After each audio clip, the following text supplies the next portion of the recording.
In this video, we're gonna talk a little bit about the breath. And there's 2 points I want to make. Within the Eastern tradition, the breath is thought of as a bridge between your body and your mind. And what that means is that whatever is going on in your mind, including having emotions, that will reflect in your breath. How? Suppose you're having restless or nervous or violent emotions. You may be very angry. That will reflect in your breath like you have anger and your breath becomes angry or reflects the anger that you're feeling inside. It also may be different. You may be sitting on a mountaintop looking at a beautiful scenery. If you're lucky, maybe there's somebody there whom you really care for and have intimate feelings for.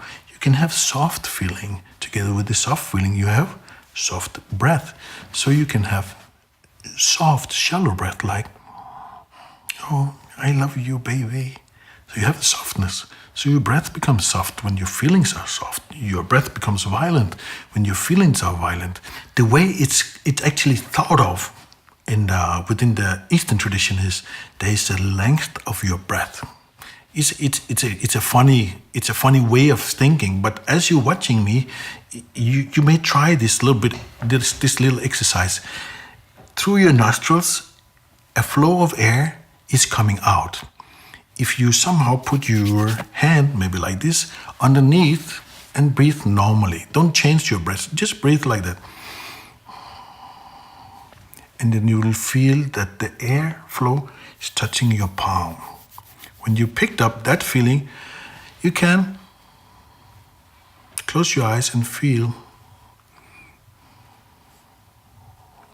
At a certain point, when you take your palm down, the force of the flow of breath will stop. At that moment, you stop and keep your hand there. In my situation, it's here. Now listen, within the scriptures of yoga and breathing, it's written that the length of the breath is connected with your emotional state.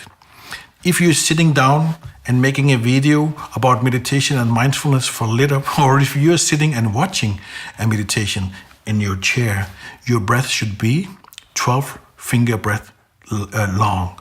And finger breath means in those days they don't have centimeters and inches and all of that. So the way they measure the length is fingers. 1, 2, 3, 4 fingers. So now the length is 4 fingers. We spoke about 12. So we add 4. Now we have 8. Keep this one, put this here. Now we have 12. And you see, that's where my breath was. So it's very interesting to observe that they have predicted that your breath will be this long if you're just resting and sitting down. Likewise, if you become more agitated, you will be 16 finger long. If you become very angry, it can be 32 fingers long.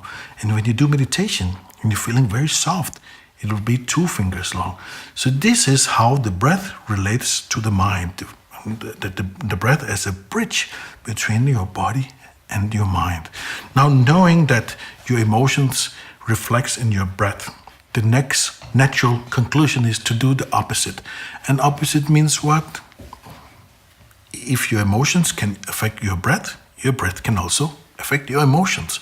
So by consciously breathing, you can send a message to your nervous system and make your body relax. So we have already spoken about one breath, and if we take a deep breath like that,